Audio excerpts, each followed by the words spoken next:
spinning Edgars, angry randoms, or the thumbs down pin. These are just a few examples of toxic behavior you might have experienced yourself. But why? Why is the Brawl Stars community so toxic? Was it the updates, the players, or something deeper? In this video, we'll break down the causes of the growing negativity and toxicity in the community, as well as how we can stop this. And later in the video, I will interview a subscriber to help me with this breakdown. So let's dive in. To find out where toxicity comes from, we have to go back to December 2018, when Brawl Stars was first released globally. You see, back then, the community was very wholesome. Everybody helped each other push trophies, make friends, and most importantly, have a lot of fun. However, this wouldn't last very long, as on December 19th, 2020, everything changed with the release of a new brawler. Now, this wasn't any new brawler, it was a free one. His name was Edgar. Because everybody unlocked him at the same time, every lobby was completely filled with Edgars.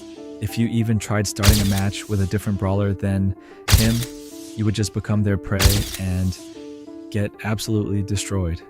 This brawler would go on and terrorize Brawl Stars for the next few days, and the game became, well, completely unplayable.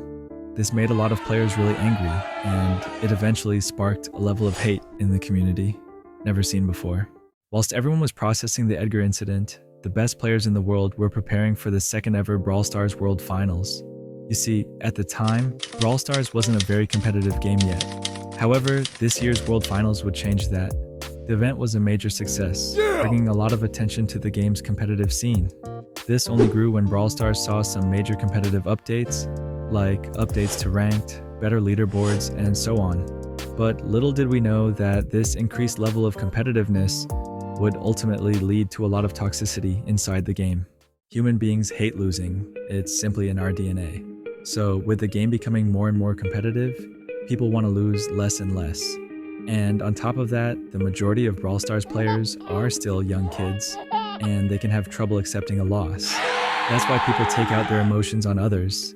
This is what we call toxicity. Okay, so far we've learned a lot, but since I don't want to base this video solely on my opinion, I asked one of my subscribers what he thinks about this situation. This is what he answered. You know, I liked the game a lot better when this toxic behavior wasn't that big of a problem. I mean, it's such a shame because it's preventing us from getting really cool features like voice chat in the game. It's such a bummer. Okay, thank you for your time. No problem.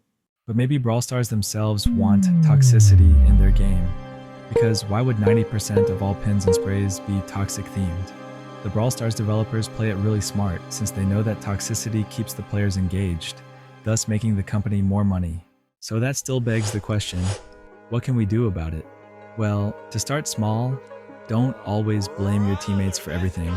Just focus on your own gameplay. Because if you focus too much on how others are playing, then there's a high chance you start making mistakes yourself. So if your teammate ever makes a small mistake, don't start spamming toxic pins. We're only humans, we have to make mistakes in order to become a better version of ourselves. On top of that, another easy thing to do is changing your pins and sprays from toxic ones to positive ones. Just simply ignoring toxicity and supporting authentic, positive creators will get us very far. And heck, if all goes well, Brawl Stars might even add voice chat in the future. You stupid nigga! That's so awesome! Robin and my